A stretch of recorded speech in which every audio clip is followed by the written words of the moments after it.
Good morning students, कैसे हैं आप सब।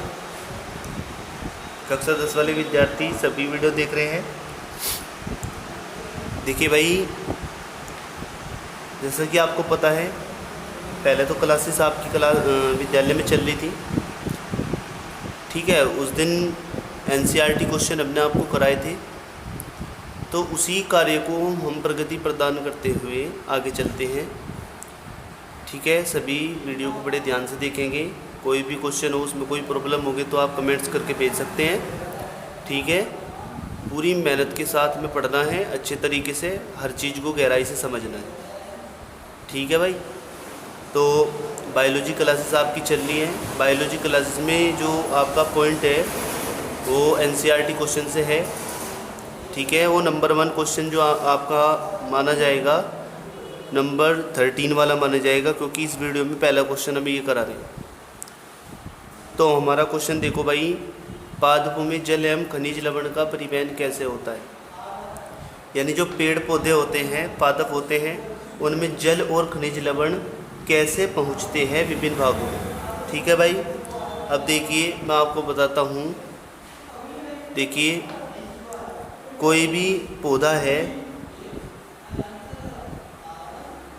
ये कोई पौधा है, इसकी जड़ें हैं ये भूमि के अंदर। तो आपको पता है भूमि के अंदर पानी है, पानी डाला जाता है, वर्षा का पानी हो या किसी भी तरीके का पानी हो, तो क्या होगा, जड़ों में मूल लोम निकले रहते हैं। मूल लोम मतलब जड़ों में से रोम के समान, बालों के समान बहुत ही छोटी छोटी संरचनाएं निकली रहती हैं। ठीक है भाई, इन संरचनाओं में को पानी अवशोषित होता है, प्रवेश करता है जड़ों में। प्रवेश करने के पश्चात पौधे के विभिन्न भाग कौन से हैं। पौधे के अधिकांश भाग तो ऊपर ही हैं, ऊपर पत्तियां वगैरह, शाखाएं जो होती हैं, फल फ्रूट होते हैं, वहाँ तक कैसे पहुँचता है पानी, हमें ये बताना है। ठीक है, तो प्यारे विद्यार्थियों, अब आपकी समझ में आ गया होगा कि हमारे से क्या पूछा गया है कि भाई पौधों में जल और खनिज लवण, क्योंकि आपको पता है मिट्टी के अंदर लवण उपस्थित होते हैं। जब हम पानी देते हैं तो वे जो पोषक तत्व होते हैं वे आयनों में बदल जाते हैं। जैसे अगर सोडियम आयन है, सोडियम है मिट्टी के अंदर, तो Na+ आयन में डिवाइड हो जाएगा। ठीक है भाई, इसी तरह पोटेशियम आयन में हो जाएगा, ऐसे ही मैग्नीशियम आयन में हो जाएगा। तो जब हम जल डालते हैं इसमें, तो वे आयनों के रूप में बदल जाते हैं और जल में ही घुल जाते हैं। जब घुले हुए जल को पेड़ पौधे अवशोषित करेंगे अपने जड़ों के द्वारा, तो क्या होगा, ये आयन्स भी इसके अंदर जाएंगे, जो कि पौधे के अंदर जा कर के बहुत से प्रभाव अपने दिखाते हैं। ठीक है भाई, क्योंकि आपको पता है यदि इन आयनों की कमी हो जाएगी, इन पोषक तत्वों की कमी हो जाएगी, तो पौधों में बहुत से विकार उत्पन्न हो जाएंगे, पौधे वृद्धि नहीं कर पाएंगे, पौधों का जो हरा रंग होता है, क्लोरोफिल नहीं बन पाएगा। ठीक है भाई, पत्तियां टूट करके गिर जाएंगी, पौधा नष्ट हो जाएगा यदि पोषक तत्वों की कमी हो जाएगी। ठीक है भाई, तो इसी प्रक्रिया को हम यहाँ बताने वाले हैं। सभी को ये वीडियो बहुत ही गहराई से देखनी है भाई। अब देखिए, हमारा जो क्वेश्चन है वो है, पादपों में जल एवं खनिज लवण का परिवहन कैसे होता है। अब हमें ये बताना है। अब आप देखिए, पेड़ पौधे जल एवं खनिज लवण का अवशोषण जड़ों में उपस्थित मूल रोमों द्वारा करते हैं। किसके द्वारा करते हैं भाई, जड़ों में मूल रोम उपस्थित होते हैं, क्योंकि जड़ को हम बोलते हैं मूल। मूल में से जो बाल जैसे यानी रोम जैसे संरचना निकलते हैं उन्हें मूल रोम बोलते हैं। तथा मूल रोमों में से जल विसरित होकर यानी अंदर पहुंचकर उसके कोर्टेक्स कोशिकाओं से होते हुए इस संवहन मंडल में पहुंचता है। तो यहाँ मैं आपको एक डायग्राम दिखाना चाहता हूँ, तो इस डायग्राम को बड़े ध्यान से आप लोग देखेंगे।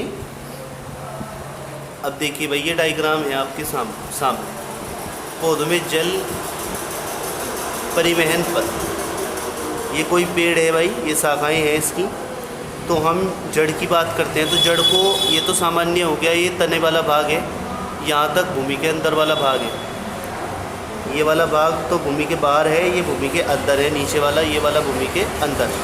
ठीक है भाई, अब देखिए हमने इसकी कुछ संरचना सूक्ष्मदर्शी द्वारा हमने दिखा रखा कि इसमें कौन कौन सी कोशिकाएँ होती। ठीक है, ये हमने इसकी काट वाला चित्र भी यहाँ पर दिखा दिया। तो आपको पता है ये जड़ में से निकले रहते हैं मूल रोम, ये बाहर निकले हुए हैं, इसलिए न बोलेंगे मूल रोम द्वारा जल एवं लवण का अवशोषण। तो ये मूल रोम है भाई।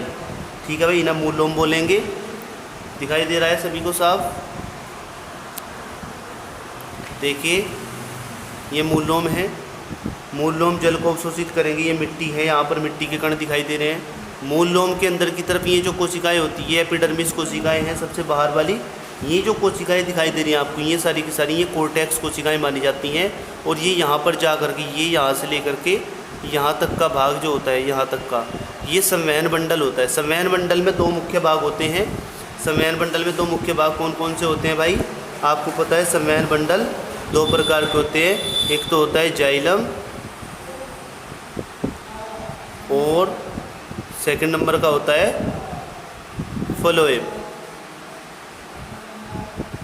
आपको पता है जाइलम पाया जाता है, तो जब जल जाइलम के पास जाएगा, जाइलम बिल्कुल सेंटर में होता है, बिल्कुल बीच में होता है। यहाँ ये जाइलम है भाई, ध्यान रखना, ये जो वाइट पार्ट दिखाया हुआ है ये जाइलम। जब जल यहाँ से ये प्रवेश करता हुआ दिखाई दे रहा है तीर के निशान द्वारा, जब ये यहाँ प्रवेश करेगा तो यहाँ से जल जाइलम, आपको पता है ये क्वेश्चन आपने पढ़ा भी होगा, जाइलम को यानी जाइलम जल को अपने साथ लेकर के जाते हैं। तो यहाँ से एक दाब लगता है जो जाइलम के द्वारा जल पौधे के विभिन्न भागों द्वारा, ये शाखाओं की आगे पत्तियों की संरचना दिखाई दे रखी है भाई, आगे पत्ती लगी हुई है, पत्ती की संरचना देख रहे हैं हम, पत्तियों में जाता है। ठीक है भाई, ऐसे ही विभिन्न भागों में जल पहुंचता है। तो ये प्रोसीजर हमें बताना है यहाँ पर। ठीक है भाई, तो चलते हैं आगे। देखिए संवहन मंडल में पहुंचता है। संवहन मंडल में जाइलम और फ्लोएम होते हैं, आपको पता है। ठीक है भाई, बड़ा करते हैं इसको। अब देखिए आगे, जाइलम ऊतकों में जड़ों, तनों और पत्तियों की वाहिनिकाएं और वाहिकाएं आपस में जुड़कर संवहन वाहिकाओं का सतत जाल बनाती हैं। मतलब में एक दूसरे से जुड़ी हुई होती हैं सारी की सारी वाहिकाएं। ठीक है, कौन कौन सी? यानी जाइलम ऊतकों की बात करें तो जाइलम ऊतकों के अंदर, यदि जड़ों की बात करें, जड़ वाले जाइलम ऊतक के अंदर और तने के और पत्तियों के, इसमें वाहिनिकाएँ होती हैं और वाहिकाएँ होती हैं। वे आपस में जुड़कर एक वाहिकाओं का जाल बनाती हैं। ये वाहिकाएँ होती हैं पाइप जैसी संरचनाएँ, मतलब ये छोटे छोटे पाइपों का काम करती हैं भाई। ठीक है, अब देखिए आगे, जो पादप के सभी भागों द्वारा जुड़ा होता है। ये नलिकाएं पूरे पादप में फैली रहती हैं, जैसे मानव शरीर के अंदर छोटी छोटी धमनी और शिराएँ होती हैं। जड़ों की कोशिका मर्दा के संपर्क में रहती हैं भाई। जड़ें जो होती हैं वो मर्दा के संपर्क में होती हैं तथा सक्रिय रूप से आयन प्राप्त करती है। आयन किसके अंदर होते हैं? जल के अंदर होते हैं। तो जल घुला हुआ होता है, जल के अंदर आयन होते हैं ना, जो तत्व होते हैं पोषक तत्व में आयनों के रूप में होते हैं। जल अनवरत यानी लगातार गति से जड़ के जाइलम में जाता है। जड़ के किस में जाता है? जाइलम में जाता है, और लगातार ऊपर की ओर धकेलता जाता है। ठीक है भाई, जाइलम नीचे से ऊपर की तरफ जाता है। लेकिन अब यदि हम बात करते हैं तो वो किस दाब के द्वारा ऊपर जाता है, तो वो लगता है मूल दाब। जड़ों द्वारा एक दाब लगता है जिसे मूल दाब बोलते हैं। अब देखिए, वह बल या दाब जिसकी सहायता से पेड़ पौधे या पेड़ पौधों में जल जड़ों से ऊपर की ओर, यानी जड़ों से ऊपर की ओर जिस दाब द्वारा जल ऊपर धकेला जाता है, क्या कहलाता है भाई? मूल दाब कहलाता है। बात समझ में आई भाई? ये क्वेश्चन नंबर जो 13 था आपका भाई, ये क्लियर हुआ। इसे बहुत अच्छे तरीके से करना है आपको, बहुत इंपॉर्टेंट क्वेश्चन है भाई। अब अगले क्वेश्चन पर आ जाते हैं भाई। हमारा जो अगला क्वेश्चन है वो है, पादपों में भोजन स्थानांतरण कैसे होता है? अभी तो हमने जल और खनिज लवणों का स्थानांतरण पढ़ा था, वो तो जाइलम के द्वारा हो रहा है, जाइलम वाहिकाओं के द्वारा। अब बात करते हैं भोजन का स्थानांतरण। तो भोजन को तो फ्लोएम करता है ना, फ्लोएम द्वारा स्थानांतरण होता है। आपको पता है भोजन पौधे के किस हिस्से में बनता है भाई? यदि बात करते हैं तो देखिए भोजन कहाँ बनता है, ये बता देता हूँ मैं आपको। देखिए पेड़ की ये पत्ती है, ठीक है भाई, इसके अंदर छोटी छोटी क्लोरोप्लास्ट होते हैं, रंध्र होते हैं। प्रत्येक रंध्र में क्लोरोप्लास्ट होते हैं, बहुत ही ज़्यादा सूक्ष्म असंख्य छिद्र पाए जाते हैं भाई। ठीक है, तो ये बात ध्यान रखना।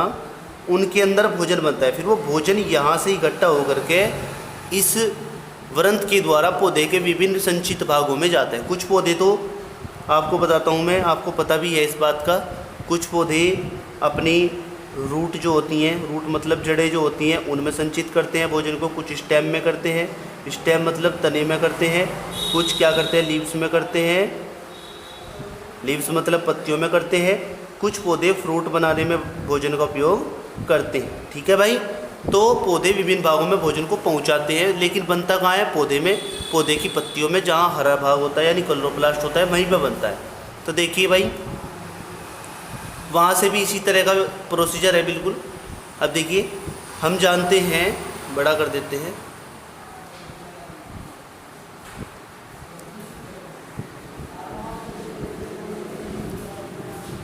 हम जानते हैं हरे पेड़ पौधों में प्रकाश संश्लेषण की क्रिया पत्तियों में होती है। उसी के द्वारा तो भोजन बनता है। पत्तियों में क्यों होती है वो क्रिया? क्योंकि पत्तियों में क्लोरोप्लास्ट पाए जाते हैं। इस क्रिया में भोज्य पदार्थों का संवहन मतलब वहाँ से ले जाना। तो भोज्य पदार्थों को कौन ले जाते हैं? फ्लोएम द्वारा होता है प्रकाश संश्लेषण के उत्पाद। अब प्रकाश संश्लेषण का उत्पाद कौन हुआ? प्रकाश संश्लेषण की क्रिया में जो चीज़ बनती है, जो बनता है, वो उत्पाद कहलाता है। के अतिरिक्त एमिनो अम्ल तथा अन्य पदार्थों का भी परिवहन करते हैं। ठीक है भाई, ये पदार्थ विशेष रूप से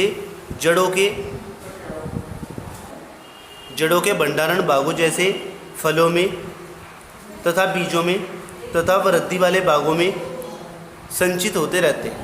भोजन तथा पदार्थों का स्थानांतरण कोशिकाओं से कोशिकाओं में दोनों दिशाओं में होता है। आपको पता है, ऊपर से नीचे और नीचे से ऊपर कोशिकाओं, एक कोशिका से दूसरी कोशिका में, दूसरे से तीसरी, इसी तरह प्रत्येक कोशिका में को भोजन का स्थानांतरण होता है। इस प्रकार हम कह सकते हैं कि भोजन का स्थानांतरण फ्लोएम द्वारा पौधे के विभिन्न भागों में स्थानांतरित किया जाता है। ठीक है भाई, भोजन पत्तियों में मीसोफिल कोशिकाओं में बनता है। मीसोफिल कोशिकाएं वे कोशिकाएं होती हैं जिनमें क्लोरोप्लास्ट पाया जाता है तथा साथ ही भोजन का स्थानांतरण होता रहता है। ठीक है भाई, तो ये क्वेश्चन आपके क्लियर हुए भाई। अब अगले क्वेश्चन पर आ जाते हैं भाई। देखिए, क्वेश्चन नंबर आपका 15 है। मानव में परिवहन तंत्र के घटक कौन से हैं, इनके कार्य लिखिए। आपको पता है मानव की बात हो रही है, तो मानव के अंदर तो परिवहन का कार्य हृदय और नलिकाएं करती हैं। अब देखिए, मानव में परिवहन तंत्र के घटक रुधिर, नलिकाएं और हृदय करते हैं। रुधिर नलिकाएं कितनी तरह की होती हैं भाई? 3 तरह की होती हैं। नंबर 1 धमनी, नंबर 2 शिराएं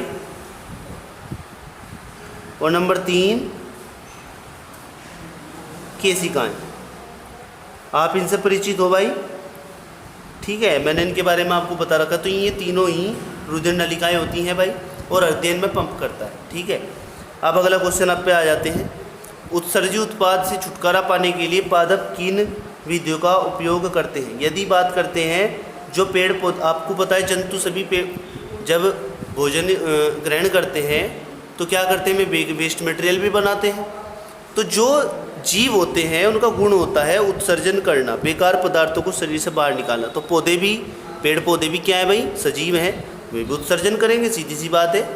तो वे अपने बेकार पदार्थ को कैसे निकालते हैं शरीर से बाहर, तो वो बताना है हमें। देखिए, पादप उत्सर्जन के लिए जंतुओं से बिल्कुल भिन्न विधि का प्रयोग करते हैं। प्रकाश संश्लेषण में बनी यानी निर्मित O2 भी अपशिष्ट और बेकार पदार्थ कही जाती है, क्योंकि पेड़ पौधों को तो ऑक्सीजन नहीं चाहिए ना, वो तो उनके लिए बेकार है। वे अतिरिक्त जल की मात्रा को वाष्पोत्सर्जन द्वारा बाहर निकालते हैं। हमें जल को भी, जो फालतू जल होता है उनके शरीर में अधिकांश जल होता है, वेस्ट होता है, जो उनके लिए यूज में नहीं होता, तो उसे वे वाष्पन की क्रिया द्वारा बाहर निकाल देते हैं, जिसे हम वाष्पोत्सर्जन कहते हैं। बहुत से पादप अपशिष्ट उत्पाद को, यानी अपशिष्ट बोले पदार्थ यानी बेकार पदार्थ को, उत्पाद को कोशिकाओं की रिक्तिकाओं में संचित करते हैं। कुछ पौधे पत्तियों में अपने उत्सर्जी पदार्थ को जमा करके अपनी पत्तियां गिरा देते हैं। ठीक है भाई, बहुत से पौधे पत्तियों के अंदर इकट्ठा कर देते हैं और अपनी पत्तियों को फिर गिरा देते हैं। कुछ उत्सर्जी पदार्थ गोंद और रेजिन के रूप में निकलते रहते हैं। ठीक है भाई, ये बात समझ में आई। अब देखिए भाई, अगला क्वेश्चन है हमारा, मनुष्य में पोषण विधि को समझाइए। मनुष्य में पोषण कैसे होता है ये बताना है। पहले क्या होता है, उसके बाद क्या होता है, उसके बाद क्या होता है। देखिए, मनुष्य में पोषण विधि को समझाना है। ये क्वेश्चन हम पहले भी बता चुके हैं आपको, ये यहाँ भी मैं आपको बता रहा हूँ। मनुष्य की आहारनाल मुख से लेकर गूदा तक फैली हुई होती है। एक लंबी संरचना है, 8 से 10 मीटर लंबी। आपको पता है, पाचन तंत्र में आपने पढ़ा। आहारनाल का चित्र भी आपने बनाया है, पेज नंबर 49 पर देखिए आगे। लंबी नलिका है 8 से 10 मीटर। भोजन का पाचन आहारनाल के भिन्न भिन्न भागों में भिन्न भिन्न प्रकार से होता है।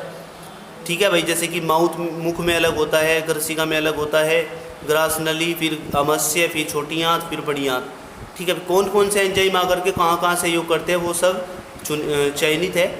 अब देखिए, अब हम अध्ययन करेंगे कि भोजन हमारे शरीर में प्रवेश करता है तो उसका क्या होता है। तो क्या होता है भाई, मनुष्य तरह तरह के भोजन करता है जिन्हें उसी भोजन नली से गुजरना होता है। इसी नली में भोजन मुख में चबाया जाता है। इसी नली में जो भोजन होता है वो मुख में, नली का जो भाग होता है प्रथम मुख, उसमें चबाया जाता है। अब मुख की बात करते हैं तो देखिए, मुख में उपस्थित दांत भोजन को छोटे छोटे टुकड़ों में काट देते हैं और इसमें जीभ द्वारा लार मिला दी जाती है और भोजन को गीला कर दिया जाता है। लार में एक एंजाइम होता है जिसे टाइलिन कहते हैं। यह एंजाइम भोजन में उपस्थित मंड को शर्करा में बदल देते हैं, यानी जो मंड होती है भाई उसे शर्करा में बदल देते हैं। मंड मतलब स्टार्च को। आहारनाल के प्रत्येक भाग में भोजन कर्माकुंचन गति द्वारा, कर्माकुंचन गति मैंने बताया था, जब आहारनाल गति जो है फैलती है और सिकुड़ती है तो उसे कर्माकुंचन गति कहते हैं। उसके द्वारा क्या करते हैं, आगे खिसकता है। अंत में भोजन कहाँ डलता है, जाकर के आमाशय में पहुँच जाता है, स्टमक में। आमाशय एक बड़ा अंग है जो भोजन के आने तक यानी आने पर फैल जाता है, फूल जाता है, यानी जितना भोजन आएगा वो और बढ़ जाएगा, उसका आकार और आएगा और बढ़ जाएगा, तो वो एक लचीला अंग होता है। अब बात करते हैं आमाशय में जब भोजन आ जाता है तो आमाशय में पाचन। देखिए, आमाशय में जठर रस स्रावित होता है। जठर रस में HCl, पेप्सिन और श्लेष्मा उपस्थित होती है। रेनिन भी होता है। HCl एक अम्लीय माध्यम में ही क्रियाशील होता है। ये अम्लीय माध्यम यानी अम्लीय माध्यम क्रियाशील करता है इसको, ठीक है भाई। आमाशय में भोजन का अधिकांश पाचन हो जाता है। आमाशय में भोजन छोटी आंत में प्रवेश करता है। आमाशय से यदि बात करें तो आमाशय में जितना पाचन होता है उसके बाद छोटी आंत में भोजन प्रवेश करता है। तो देखते रहिए आगे। अब देखो भाई, छोटी आंत में पाचन की बात करते हैं तो पेज नंबर 15 पर है। अब देखिए, यहाँ पर कार्बोहाइड्रेट्स, प्रोटीन, वसा का पूर्ण पाचन हो जाता है, यानी छोटी आंत। अब कार्बोहाइड्रेट, प्रोटीन और वसा का तीनों का पाचन होगा, यही भोजन के अवयव होते हैं। अवशोषण की बात करते हैं तो सभी जंतुओं या मनुष्य में अवशोषण का संपूर्ण कार्य विसरण द्वारा होता है। यह कार्य छोटी आंत में उपस्थित रसांकुरों द्वारा होता है। रसांकुर होते हैं, जैसे तौलिए में धागे निकले रहते हैं, ऐसे ही आंत भी अंदर से छल्ली सी होती है, उसमें धागे निकले रहते हैं, ठीक है भाई, जिन्हें उंगली के समान प्रवर्त बोलते हैं, उनके द्वारा अवशोषण होता है। स्वांगीकरण। अब देखिए, पचे हुए भोजन को प्रत्येक कोशिका के कोशिका द्रव्य में विलीन होने की क्रिया को स्वांगीकरण कहते हैं, ठीक है भाई। इससे जीव द्रव्य का निर्माण होता है और ऊर्जा बनती है, यानी अवशोषण होने के बाद भोजन रुधिर के द्वारा कोशिका के कोशिका द्रव्य में जब चला जाता है तो वो कोशिका द्रव्य में विलीन हो जाता है, घुल जाता है उसके अंदर। वहाँ कोशिका के जो अंगक होते हैं उन घुले हुए भोज्य पदार्थ जैसे ग्लूकोज और ऑक्सीजन वगैरह को उनका क्या करता है, विपाचन करता है, क्रिया करता है, और वे क्या करते हैं, कोशिका द्रव्य का भाग बन जाते हैं। बहिक्षेपण की बात करते हैं तो भोजन के अधिकांश पोषक तत्वों को एंजाइम की सहायता से पचाकर अवशोषित कर लिया जाता है और जो शेष बचता है अपशिष्ट पदार्थ वो मल के रूप में शरीर से बाहर निकाल दिया जाता है। ये क्रिया क्या कहलाएगी भाई, ये क्रिया कहलाएगी बहिक्षेपण या उत्सर्जन। तो विद्यार्थियों ये बात समझ में आई। सभी अपनी बायोलॉजी सब्जेक्ट में पूरी मेहनत करेंगे। कोई प्रॉब्लम होगी तो कमेंट्स करेंगे, तभी उसका कोई सॉल्यूशन भेजा जाएगा, ठीक है भाई। अगर कोई विद्यार्थी नहीं पढ़ रहा है तो आप उसे शेयर करेंगे वीडियो, और उन्हें भी बोलेंगे कि भाई वीडियो देखें, क्योंकि आपका कार्य बिना रुके लगातार चल रहा है। आज आपका ये लेसन फिनिश हुआ भाई, तो अब नया लेसन चलेगा आपका। नए लेसन में नई वीडियो के साथ में आपको मिलेंगे।